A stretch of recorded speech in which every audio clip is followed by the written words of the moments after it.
Hey, it's ShadowACS again. This is a show about a delicious energy drink. Okay, I'm sorry, I know that pun was terrible, but it had to be made at some point. It was way too obvious. So I figured I'd just get it out of the way. Anyway, let's take a look at Monster. Monster is easily one of my biggest review requests to date. And after watching it, it's not difficult to see why. Not only is it one of the best anime I've ever seen, it's also one of the most adult. It's the only anime I've seen in a while that has nothing supernatural or sci-fi related in it. At all. In fact, I sort of wonder why it even needed to be an anime. It seems like they could have just as easily made it a live-action show. The story and tone are a lot closer to something like Breaking Bad than they are to most anime. But hey, all the better for me that it's an anime because I get to review it. Monster is probably the best psychological thriller anime I've seen aside from Death Note. And it's important to note that because there's no dazzling supernatural elements anywhere in the show, the story and the writing have to be good for it to work, since they're all the audience has to go off of. And both of those elements are done fantastically well. But don't take my word for it, let's take a look at it. I should probably mention first of all that Monster was one of the longest anime I've reviewed yet on this show, totaling in at 74 episodes. And because its story, even in the beginning, is based heavily around surprises, I have to be pretty vague when talking about what happens in it to avoid spoiling anything. The show is about a Japanese doctor living in Germany named Kenzo Tenma, who has a reputation for being one of the most brilliant neurosurgeons in the country. One day, a pair of twins named Johann and Anna Liebert are brought into the hospital shortly after their parents had just been murdered. The boy Johann has suffered a gunshot wound to the head, while Anna is traumatized and unable to speak. Dr. Tenma manages to save Johann's life, but a few days later the twins mysteriously vanish from the hospital. Years go by with Dr. Tenma still continuing a successful career in neurosurgery, until one day when he finds out that the boy Johann has grown up to be a vicious serial killer, who even at the age of 20 has killed countless people and has a huge criminal network working under him.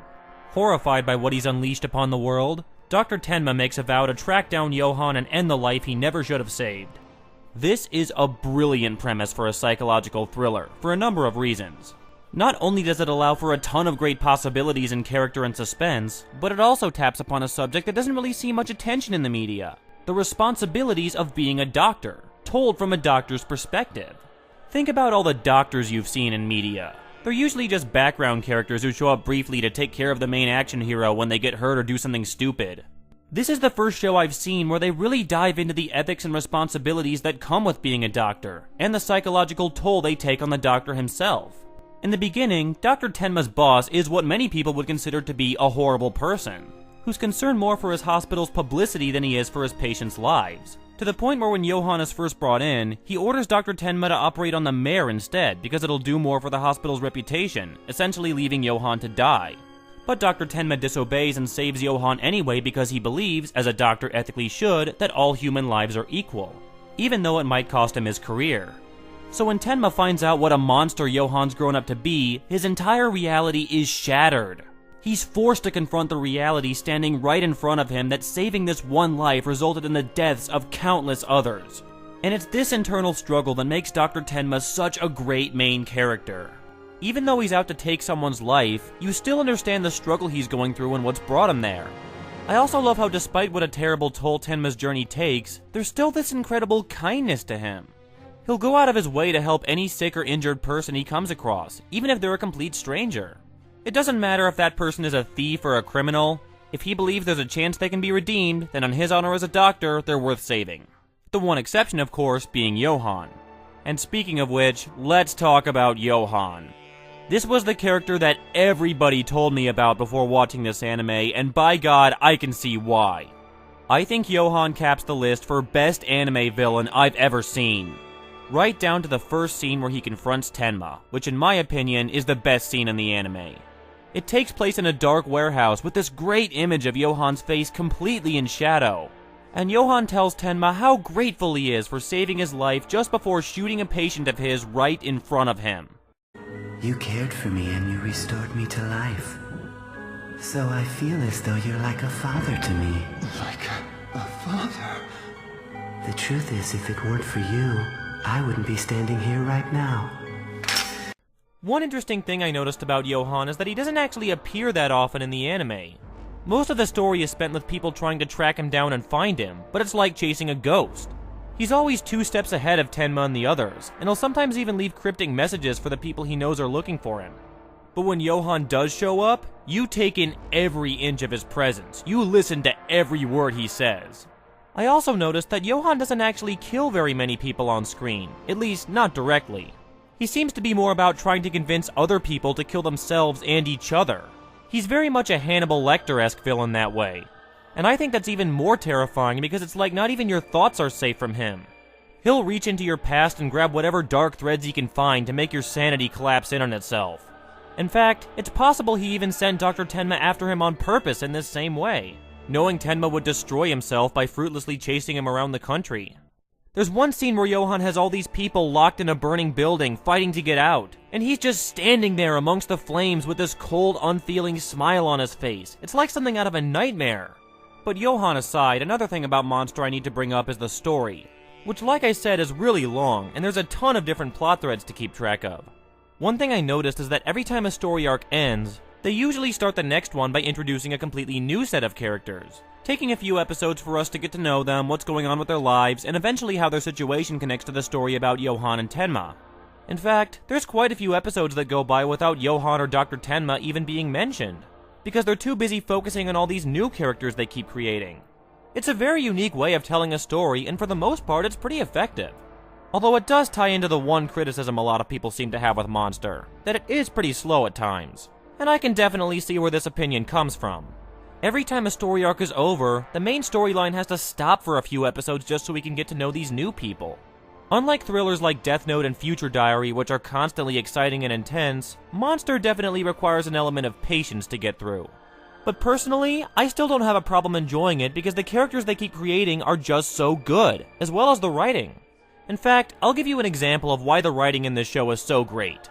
One of the main characters they introduce early on is an obsessed inspector named Lunge from the German Federal Police, who's convinced that Dr. Tenma is responsible for the murders Johan's been committing.